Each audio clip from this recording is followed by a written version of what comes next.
아름다운 동산에서 주님과 함께 한 해를 시작하는 것이 얼마나 기쁜지 모르겠습니다. 우리 찬양 가사처럼 우리 옆에 분에게 한 번만 더 죄송하지만 인사하시죠. 예배하는 당신이 아름답습니다. 예, 인사할 때는 좀 마음을 담아서 정성을 담아서 해주십시오. 제가 자주 말하죠. 우리가 아름다운 이유는, 예배가 아름다운 이유는, 동산이 아름다운 이유는 우리가 아름다워서이기도 하지만 하나님의 영광 때문입니다. 하나님의 영광이 우리 가운데 있기 때문에 하나님이 아름다워서 우리가 아름다운 겁니다.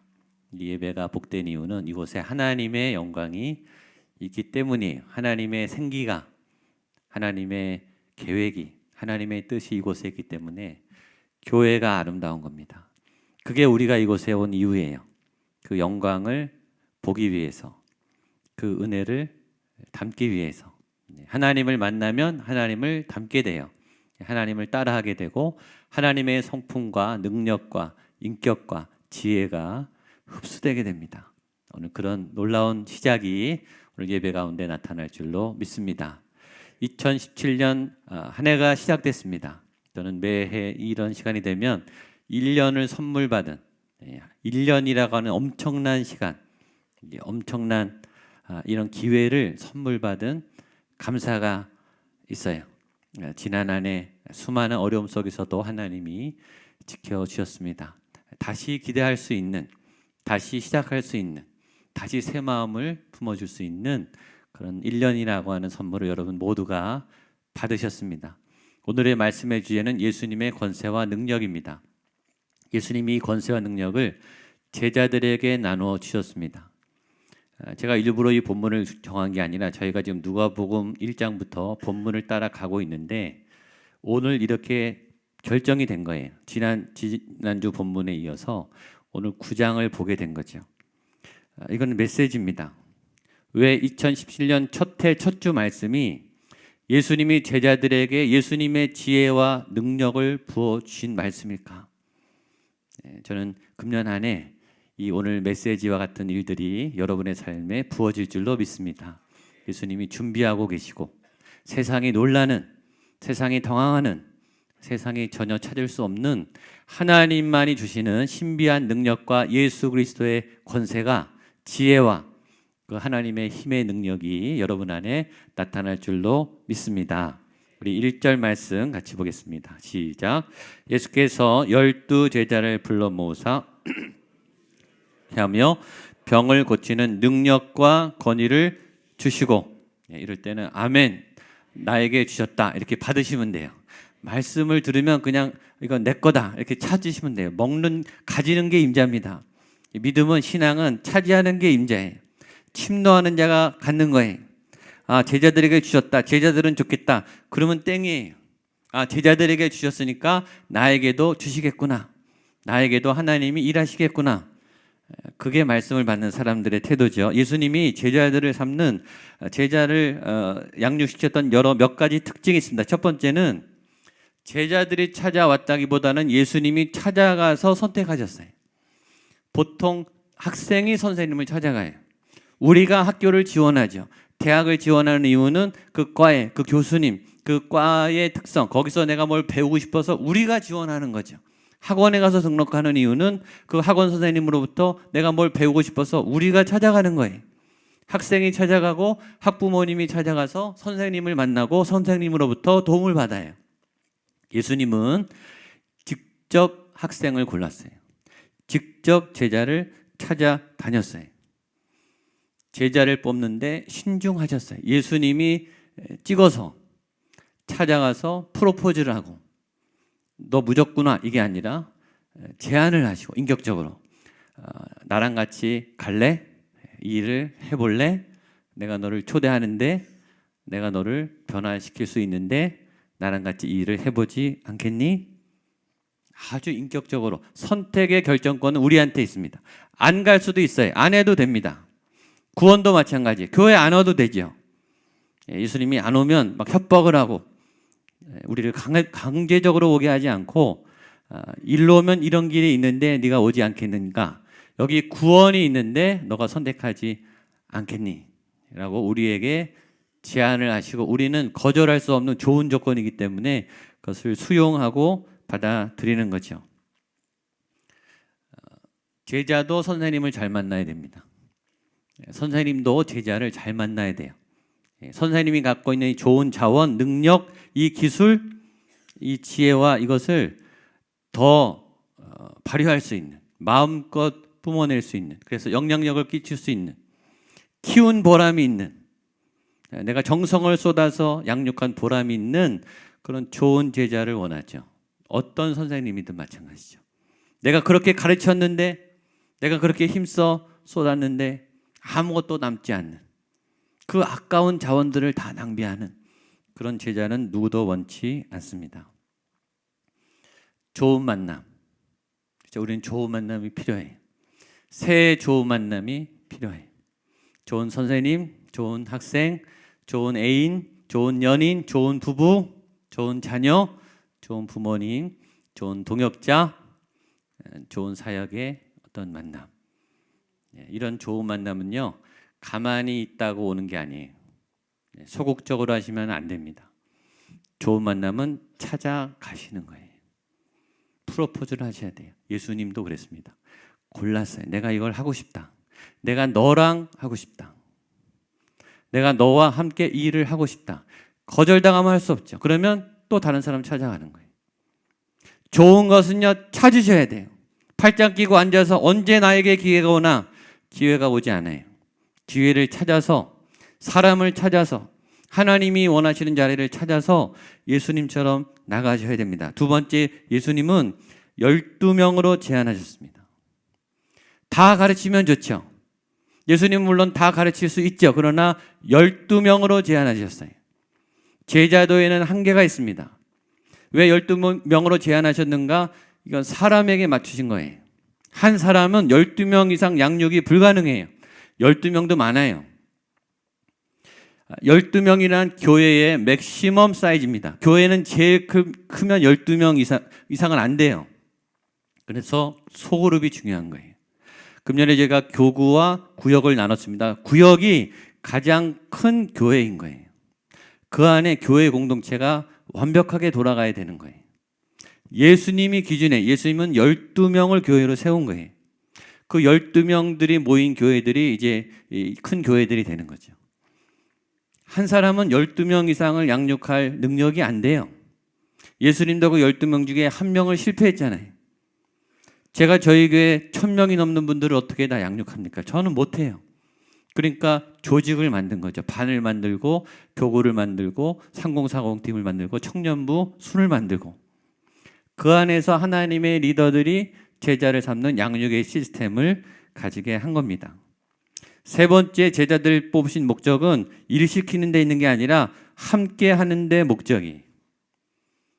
이게 제일 큰 교육이죠. 같이 옆에서 사는 거예요. 좋은 학교를 아무리 가는 것보다 좋은 교수님 옆에 같이 사는 게 제일 많이 배워요. 삶으로 배우기 때문이에요. 그리고 어떤 것을 배우는가? 교수님이 말하는 걸 배우는 게 아니에요. 그분의 행동과 삶을 그대로 담게 되어 있는 거예요. 이 가장 강력한 양육 방식, 이걸 양육이라 그래요. 그리고 이 양육의 가장 좋은 모델은 부모님으로부터 아이들이 담는 거예요. 이상하게 담습니다. 얼굴도 닮았지만 하는 모습도 닮아요. 아들과 딸들이 엄마와 아빠를 그대로 따라합니다. 그거는 그 속에서 함께 살기 때문이에요. 인격적으로 영향을 끼쳐요. 삶으로 가르쳐요. 좋은 것이든 안 좋은 것이든. 좀 안 좋은 것은 안 담고 좋은 것은 닮았으면 좋겠는데 아니에요. 나쁜 것도 담고 좋은 것도 다 담습니다. 부모님이 거짓말을 잘하면 100% 거짓말을 하게 돼 있어요. 본 게 그건데 뭘 담겠습니까? 부모님이 술을 잘 마시면 자녀들은 당연히 술 먹게 돼 있어요. 피할 수가 없어요. 부모님이 폭행을 하면 자녀들이 매맞으면서 나는 다시는 폭행을 안 하겠다 다짐해도 몸에 배어있기 때문에 폭력적인 사람이 돼요. 삶이 가르쳤기 때문이에요. 부모님이 기도하면 자녀들은 기도합니다. 가르쳐주지 않아도. 부모님이 말씀을 읽으면 말씀을 읽어요. 그분이 정말 하나님을 따라서 거룩한 삶을 따라가는 아름다운 모습을 보이면 뭐라고 가르치지 않아도 그냥 따라와요. 그것이 삶으로 가르치는 제자도의 특징입니다. 또 하나 예수님은 예수님의 권세와 능력을 아낌없이 나누어 주셨습니다. 모든 귀신을 제어하며 병을 고치는 능력과 권위를 주시고 다 줬어요. 어제 송구영신 때도 얘기했죠. 예수님은 다 주세요. 아까워하지 않고 예수님의 모든 능력을 다 주세요. 오늘 그날이 되기를 축복합니다. 다 받으셔야죠. 왜 안 받습니까? 주는 걸 왜 안 받아요? 특별히 두 가지 큰 권세입니다. 하나는 귀신을 제어하고 하나는 병을 고치는 능력. 귀신이 있습니까? 없습니까? 현대의 귀신은 이렇게 접근해요. 생각으로 침투해요. 상처와 자존심을 건드리면서 헤집어놔요. 그래서 성령님도 생각을 주세요. 생각으로 우리를 치료하세요. 똑같은 상황을 만나도 부정적으로 생각하는 사람, 비관적으로 생각하는 사람, 귀신에게 사로잡힌 사람이, 악한 영, 부정적인 영. 2017년이 시작됐어요. 한숨이 턱턱 막히면서 어떻게 살아남나? 아, 막막하다. 아, 죽고 싶다. 그렇게 시작하는 사람도 많아요. 아, 하나님이 뭔가를 하시겠구나. 아, 기대가 된다. 그래도 힘을 내야지. 다시 한번 해봐야지. 긍정의 힘으로 소망을 가지고 시작하는 분도 많아요. 생각이 점령당하면 마음이 점령당하게 되고 행동이 점령당하게 돼요. 귀신들이 여러분들의 생각을 부정적으로 만들어요. 불평하게 만들어요. 자존심을 상하게 만들어요. 거기 전문가입니다. 악하게 만들어요. 악한 것을 막 올라오게 만들어요. 미워하게 만든다고요. 자존심을 건드려요. 나 같은 사람에게 이런 걸 하라는 거예요. 나 같은 사람이 이런 걸 해야 되겠어? 굉장히 자존심 상하게 악한 영향에 사로잡힌 거예요. 근데 그 악한 영이 제어된다는 거예요. 성령이 임할 때 부정한 모든 것이 맑아진다고 했습니다. 새로운 좋은 생각이 막 나는 거예요. 화가 났다가 화가 다스려지는 거예요. 감정이 조절이 되는 거예요. 괜히 미운 게 있어요. 괜히 미운 사람. 괜히 상황이 화가 나요. 그 상황이 여러분을 화가 나는 게 아니라 여러분의 마음이 지금 사로잡혔기 때문이에요. 마음이 상했는데 찬양하다가 기도하다가 마음이 풀어져요. 하나님이 녹이세요. 아, 그게 아니었지. 아, 이거였지. 아, 은혜를 주시는구나. 아, 힘을 주시네. 그렇게 바뀌는 거. 그것이 귀신을 제어하는 능력입니다. 또 하나 병을 고치는 능력. 아프지 않게 되기를 축복합니다. 아픈 분들 너무 많아요. 몸이 아프고 마음이 아프고. 저는 우리 교회가 치유의 은사를 받은 분이 많았으면 좋겠어요. 여러분, 근데 이것은 은사만 받은 게 아니라 예수님을 믿으면 다 이렇게 되는 거예요. 어떤 은사자를 기대하지 말고 여러분 안에 예수님이 있으면, 제가 어제 말씀드렸죠. 송구영신 예배 때 예수님이 있으면 병이 나가게 돼요. 병에 걸리지 않고 또 내 안에 회복력이 생기고 자생력이 생기고 면역 체계가 생기고, 물론 100% 다 낫지는 않아요. 하나님의 뜻이 있죠. 고난 가운데 주시는 메시지가 있어요. 그러면 하나님의 뜻이면 순종하면 돼요. 그러면 그게 어떤 복의 길이 되는 거죠. 거기다가 더 무서운 말은 그 앞에 모든이라는 걸 썼다는 거예요. 이게 무서운 말이에요. 예수님은 함부로 모든이라고 쓰지 않습니다. 근데 예수님은 모든, 예수님 안에 모든 귀신이 떠나가고 모든 질병이 사라지고, 그런 찬송가 가사 있죠. 못 고칠 질병이 전혀 없네. 예수님은 감기나 암이나 똑같아요. 우리는 다르죠. 예수님은 감기나 암이나 죽음이나 똑같아요. 일어나라 그러면 떠나는 거예요. 그분이 예수님이세요. 우리가 어떤 분을 믿는지 믿고 예배를 하세요. 그러니까 떨리는 거예요. 그분이 살짝만 숨을 쉬어도 우리 질병은 낫는 거예요. 우리의 어둠의 권세는 풀리는 거예요. 그걸 믿고 예배하는 분과 그걸 전혀 믿지 않고 기대 없이 예배하는 분은 받는 게 다른 거예요.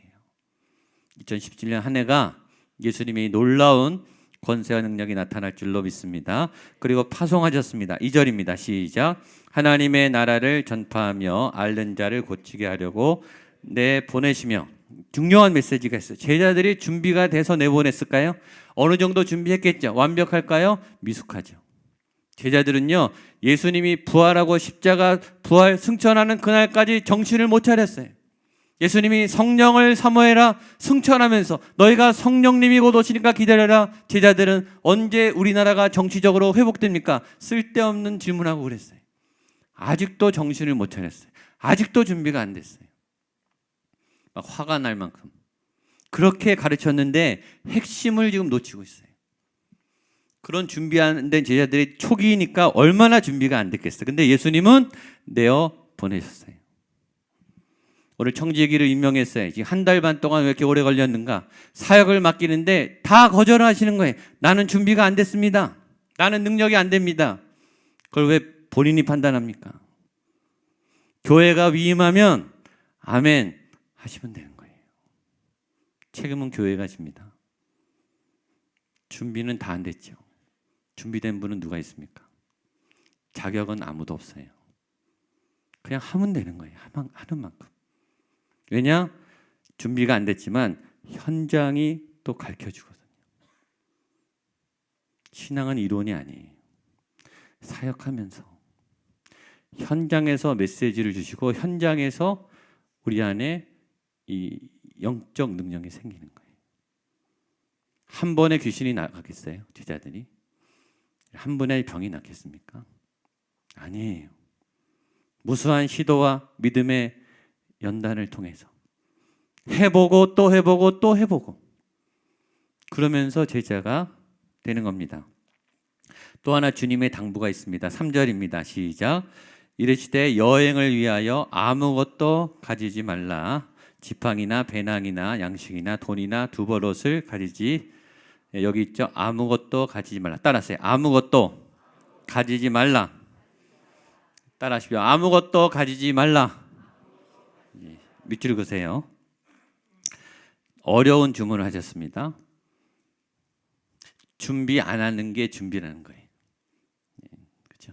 우리의 문제는 너무 준비를 많이 해요. 또 어떤 분은 준비만 하다 끝나요.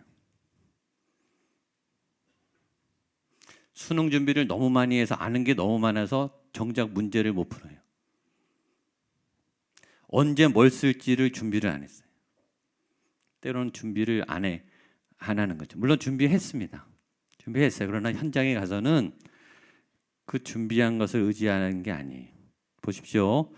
지팡이, 배낭, 양식, 돈, 두버릇 다 여행에 필요한 겁니다. 예수님이 왜 준비하지 말라 그랬는가?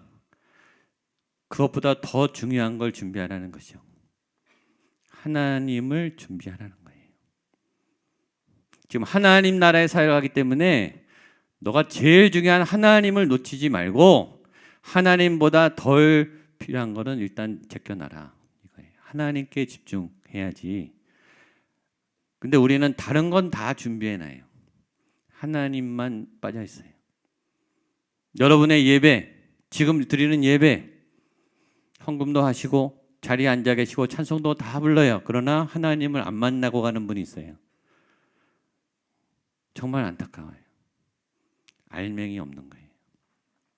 교회에서 아주 전문적인 사역 기가 막히게 잘하는 분들이 있어요. 베테랑 사역자들. 근데 자기 힘으로 사역해요. 너무 안타까워요. 사역을 너무 잘해서 하나님을 안 만나세요. 못 만나요. 핵심을 모르는 거예요. 정말 바보예요. 다른 건 다 놓아도 하나님은 꼭 가져가야 되는 거예요. 그게 제일 중요한 거예요. 전에 한번 말씀드렸는데 제가 아는 청년부 담당 목사님이 전에 아울리치 필리핀인가 이제 간 청년 한 30명인가 40명을 데리고 인솔자로 담당 교역자 한 분이 갔습니다. 공항에 갔어요. 뭘 안 가져갔을까요?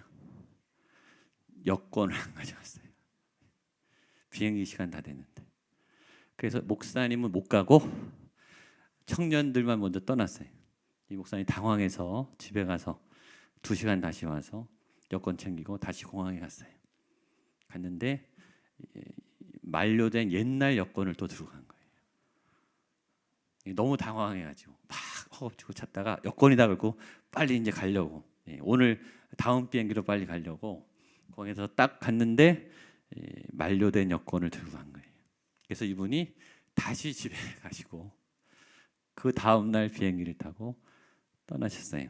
제가 먼저 사역했던 교회에서 유명한 일합니다. 핵심이 뭐예요? 제일 중요한 거 빠지고 가면 안 되는 거예요. 제일 중요한 걸 먼저 챙겨야 돼요. 교회 오면 무조건 예수님이에요. 딴 거 보지 마십시오. 다른 건 두 번째예요. 하나님을 만나는가? 하나님의 생명이 내 안에 흐르는가? 내 안에 하나님을 향한 이 영적 생명력이 충만한가? 다른 건 볼 것도 없어요. 그건 중요한 게 아니에요. 누가 팀장을 하느냐, 누가 임직을 받느냐, 중요하지만 하나님보다 중요하진 않아요. 비본질적인 것에 마음을 두지 마세요. 주님 말했습니다. 아무것도 가져가지 말아라. 그리고 또 하나, 머물 곳과 떠날 것입니다. 4절 5절입니다. 시작. 어느 집에 들어가든지 거기서 머물다가 거기서 떠나라. 누구든지 너희를 영접하지 아니하거든 그 성에서 떠날 때에 너희 발에서 먼지를 떨어버려 그들에게. 또 하나 밑줄 그으세요. 거기서 머물다가 거기서 떠나라. 4절 있죠? 따라하십시오. 거기서 머물다가 거기서 떠나라. 거기서 머물다가 거기서 떠나라. 여러분은 앞에 쪽에 신경이 쓰이시는 분도 있고 뒤에 쪽에 신경 쓰이는 분도 있어요. 감동을 주는 게 하나님의 마음이에요. 자, 하나님의 사역지는 머무는 거예요. 자리 잡는 게 아니에요. 잠깐 있는 거예요. 여러분이 금년에 맡은 사역은 잠깐 있는 거예요. 터줏대감이 되면 안 돼요. 사고 납니다. 왜냐하면 주님의 교회이기 때문이에요. 목사의 교회도 아니에요. 팀장님의 교회도 아니에요. 하나님의 교회이기 때문이에요. 시간의 순종, 위치의 순종. 하나님이 하라 그러면 거기서 충성하면 되고 떠나라 그러면 미련 없이 떠나면 돼요. 열매고 뭐고 다 놓고 그냥 가시면 돼요. 열매는 하나님이 취하시는 거예요. 영광을 내가 받는 게 아니에요. 그리고 반드시 이 안에 또 하는 메시지는 하나님이 반드시 머물 것을 주신다. 자신감을 가져라. 그리고 분별해라. 머물러야 하는지 떠나야 하는지. 어떤 분들은 떠나야 되는데 안 떠나는 분이 있고 어떤 분은 머물라고 했는데 자꾸 떠나고 싶은 분이 있어요. 두 가지 다 어리석은 거예요. 머물러라고 하시면 머무르고 떠나시라고 하시면 떠나시면 돼요. 사람의 평가와 말에 휘둘리지 마세요. 하나님이 인도하시면 거기가 제일 좋은 거예요. 6번째, 실제로 제자들이 나가서 열매를 맺혔습니다. 6절 시작. 제자들이 나가 각 마을에 두루다니며 곳곳에 복음을 전하며 병을 고치더라. 아멘. 예수님의 권세와 능력이 제자들에게 나타났습니다. 현장에 나타났어요. 목양교회 현장에 나타날 줄로 믿습니다. 여러분들의 가정과 직장과 학교에 이런 역사가 나타날 줄로 믿습니다. 제가 목양교회 첫 설교 12월 달에 할 때 가나 혼인잔치 설교할 때 얘기했습니다. 제자들의 기도로 고침을 받은 병이 난 사람이 있어요. 제자들이 예수님의 이름으로 병을 고쳤어요. 병이 난 사람과 병을 고친 사람 누가 더 행복할까요? 가나 혼인잔치의 그 기적의 포도주, 물로 포도주를 예수님이 만드셨어요. 예수님이 만든 포도주니까 얼마나 맛있겠어요. 최고급 포도주가 나왔어요. 그 기적의 포도주를 맛본 그 기가 막힌 행복한 사람들과 그 포도주를 바꾸게 도구로 쓰임받은 하인들과 누가 더 기쁩니까? 기적의 혜택자들, 기적의 은혜를 받은, 기적의 보상을 받은, 병이 나은, 응답이 된 그런 사람들이 있고 그 기적의 혜택을 주기 위해서 기적의 통로로 쓰임받은 기적의 참여자들이 있어요. 누가 더 복된 줄 아세요? 참여한 분들이 더 기뻐요. 내 병이 난 것보다요, 내가 기도하는데 다른 분이 난 게 훨씬 기쁩니다. 해본 분은 알아요. 전도돼서 하나님 만나서 기쁜 것보다 그 사람을 내가 전도했다는 사실이 더 기쁜 거예요. 이게 사역자의 기쁨이에요. 섬기는 분의 기쁨. 여러분들이 기적의 혜택자도 되시고 기적의 참여자가 되시기를 축복합니다. 내 손에서 예수의 능력이 나가고 내 기도에서 하나님의 권세가 흐르는 그런 하나님의 사람들. 그러니까 반응이 폭발적으로 일어났습니다. 7절, 8절, 9절입니다. 시작. 분봉왕 헤롯이 이 모든 일을 듣고 심히 당황하니 이른 어떤 사람은 요한이 죽은 자 가운데서 살아났다고도 하며 어떤 사람은 엘리야가 나타났다고도 하며 어떤 사람은 옛 선지자 한 사람이 다시 살아났다고도 함이라. 헤롯이 이르되 요한은 내가 목을 베었거늘 이제 이런 일이 들리니 이 사람이 누군가 하여 그를 보고자. 자, 분봉왕 헤롯, 예수님과 제자들의 적입니다. 원수들이에요. 반응을 보고 어떻게 했죠? 듣고 심히 당황하니. 하나님의 권세는 세상을 당황해요. 세상이 더 강합니다. 세상이 더 유능해요. 세상이 더 힘이 있어요. 우리가 세상을 바꿀 힘은 우리 가운데 없어요. 그러나 세상이 더 당황해요. 세상을 당황시키는 공동체. 우리의 힘은 작지만 우리 안에 하나님은 세상보다 크세요. 여러분들이 회사를 바꿀 수 없겠죠. 회사의 전통을 바꿀 수 없겠죠. 이 나라의 정치 구도를 사람이 바꿀 수 없어요. 그러나 하나님의 사람들이 하나님과 함께 할 때 세상이 당황하는, 세상이 깜짝 놀라는, 세상이 오히려 관심을 갖게 되는 그런 하나님의 사람이 된다라는 것입니다. 마지막 10절 11절입니다. 시작. 사도들이 돌아와 자기들이 행한 모든 것을 예수께 여쭈니 따로 벳세다라는 곳으로 떠나가셨으나 무리가 알고 따라왔거늘 예수께서 그들을 영접하사 하나님 나라의 일을 이야기하시며 병 고칠 자들을 고치시더라. 제자들이 파송돼서 다 돌아왔어요. 그리고 사역이 마무리됐습니다. 근데 예수님은 멈추지 않고 벳세다 고을로 떠나 거기서 또 새로운 사역을 하셨어요. 뭐죠? 멈추지 않는 예수님의 생명을 향한 적극적인 행진. 예수님의 행전은 계속 이어졌습니다. 중단 없어요. 2016년과 2017년은 중단 없이 이어졌어요. 또 하루라고 하는, 한 주일이라고 하는 새로운 시간이 주어졌습니다. 이 주어지는 시간에 우리는 지어져가는, 공사 중인 그런 과정적인 여정 속에 있습니다. 에베소서 2장 22절 마지막 읽겠습니다. 시작.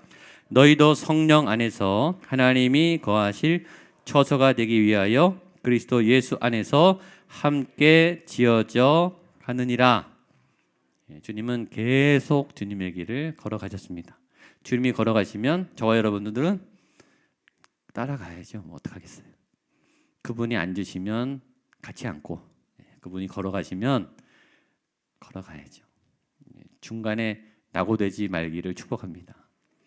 2016년 많은 응답, 많은 성공, 많은 감사. 2017년을 보장해 주지 않습니다. 2017년은 2017년입니다. 똑같아요. 2016년의 고난, 고통, 실패, 추락, 두려움, 많은 역경 끝났습니다. 2017년은 2016년이 아닙니다. 새로운 기회와 또 새로운 하나님의 길이 펼쳐져 있습니다. 과감히 다 버리세요. 좋은 것도 버리고 안 좋은 것도 다 버리세요. 그리고 예수 그리스도와 함께 지금 여기서 새롭게 걸어가세요. 예수와 함께 지어져 가느니라. 어떤 해보다 더 건강하게, 더 행복하게, 더 예수님의 능력과 권세를 가지고 믿음으로 이기는 새로운 한 해를 맞이하시기를 축복합니다. 기도하겠습니다. 하나님 아버지, 그런 새 한 해를 열어 주시옵소서. 주님을 따라가는, 가장 중요한 주님을 놓치지 않는, 주님 안에 놀라운 귀신을 제어하며 병을 고치는 제자들에게 나타났던 그 능력과 권세가 우리의 삶에, 목양 교회 위에, 하나님을 믿는 믿음의 가정들 위에 일어나게 하여 주시옵소서. 예수님의 이름으로 기도하옵나이다.